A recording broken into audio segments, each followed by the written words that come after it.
Hi friends, అందరూ ఎలా ఉన్నారు? బాగున్నారా? ఈరోజైతే ఎర్లీ మార్నింగ్ వ్లాగ్ అనమాట.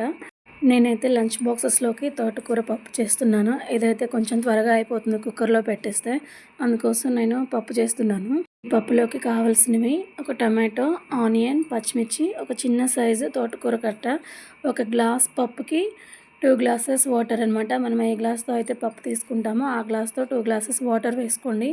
ఒకసారి పప్పు శుభ్రంగా వాష్ చేసుకున్న తర్వాత ఒక 2 గ్లాసెస్ వాటర్ వేసుకోవాలి.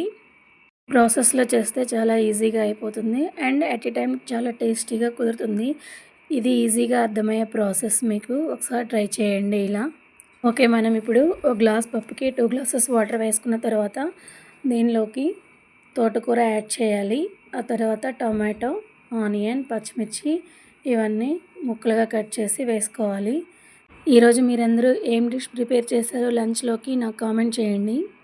ఈరోజు కొంచెం లేట్గా లేచాను. నేను లేచిన దగ్గర నుంచి హడావుడిగా పనులు చేయాల్సి వస్తుంది. లేటుగా లేస్తే ఏదొక ప్రాబ్లం. కొంచెం ఎర్లీగా లేచేసుకుంటే ఈ టెన్షన్ ఉండదు. నాకైతే కొంచెం బయటకు వెళ్ళే పని కూడా ఉందన్నమాట. పప్పు అయితే త్వరగా అయిపోతుందని కుక్కర్లో పెట్టేశాను. ఈరోజు లేటుగా లేగటం వల్ల టిఫిన్ కూడా ఏమీ వండలేదు. బయట నుంచి తెప్పించాను. బ్రేక్ఫాస్ట్ ఈరోజు పూరి తిన్నాము. నాకైతే బయట టిఫిన్ అస్సలు నచ్చలేదు. అతి కష్టం మీద ఈరోజు తినాల్సి వచ్చింది లేటుగా లేగడం వల్ల. ఇట్లా నేను స్వయంగా ప్రిపేర్ చేసుకునే అయితే కొంచెం ఇష్టంగా తినగలను. బయట తినాలంటే చాలా కష్టం అనమాట. మనం చేసుకున్నట్టు అంత ఫ్రెష్గా చేస్తారా వాళ్ళు? అందుకోసం ఓకే, ఏం చేస్తాం, నీరసంగా ఉన్నప్పుడైనా బయట నుంచి తెచ్చుకొని తినాల్సిందే. ఓకే, పప్పులోకి ఆనియన్, టమాటా, పచ్చిమిర్చి కట్ చేసి యాడ్ చేసిన తర్వాత కొంచెం పసుపు, కొంచెం చింతపండు, మీ టేస్ట్కి సరిపడా కారం యాడ్ చేసుకోండి. నేను యాడ్ చేసే కారం అయితే మంటలేదు, అందుకే కొంచెం ఎక్కువ వేస్తున్నాను. మేము పట్టించుకున్న కారం అయిపోయింది, అందుకని నేను ప్యాకెట్ తెప్పించాను ప్రజెంట్. మళ్ళీ మిరపకాయలు తీసుకొని కారం పట్టించాలి. మీకు చిన్న టిప్ అనమాట. నేను ఎప్పుడైనా సరే పప్పు వండేటప్పుడు సాల్ట్ యాడ్ చేయను. ఓన్లీ పసుపు, కారం యాడ్ చేస్తాను. మనకు కావాల్సిన వెజెస్ వేసుకొని సాల్ట్ పప్పు కుక్ అయిన తర్వాత మనం పప్పు గుత్తితో మెదిపేటప్పుడు అప్పుడు మనకు కావాల్సినంత సాల్ట్ యాడ్ చేస్తాను. ఎందుకో నాకు ముందే సాల్ట్ యాడ్ చేస్తే సరిగ్గా ఉడకదేమో అని అనిపిస్తుంది. ఇటువైపు రైస్ పెట్టేశాను, రైస్ కుక్ అవుతుంది. అటువైపు ఏమో పప్పు పెట్టేశాను. ఒక 2 విజిల్స్ వస్తే సరిపోతుంది. ఈలోపు మా పాప హడావుడిగా నాకు జడై అంటుంది. ఒకవైపు ఏమో కిచెన్లో హడావుడి, ఇటేమో టైం అవుతుంది జడై అని పిలుస్తుంది. తనకైతే ఫాస్ట్గా చిక్కు తీసి జడ వేశాను. సింపుల్గా వేసాను అనమాట. పప్పు 2 విజిల్స్ వచ్చేసింది. నేనైతే మా మినీ గార్డెన్లోకి వెళ్ళాను. ఇదైతే మా చిన్నపాటి మినీ గార్డెన్. పప్పు కోసం తాలింపులోకి కరివేపాకు తీసుకుందామని వచ్చాను.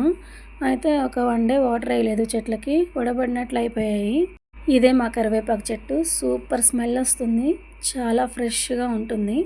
ఇదేమో చుక్కమల్లె చెట్టు. ఫ్లవర్స్ ఆగిపోయాయి. ఫస్ట్ చాలా బాగా పూసాయి, ఇప్పుడైతే అసలు ఒక్క ఫ్లవర్ కూడా రావట్లేదు. కనీసం చిన్న చిన్న మొగ్గలు ఉండేవి, అవి కూడా లేవు.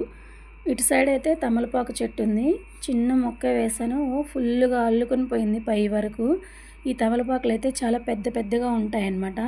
హైబ్రిడ్ అనుకుంటా, దీంట్లో కూడా హైబ్రిడ్ అని ఉంటుందా. ఇలా అల్లుకుంటూ పై వరకు వెళ్ళింది. దీన్ని కొంచెం టర్న్ చేయాలి.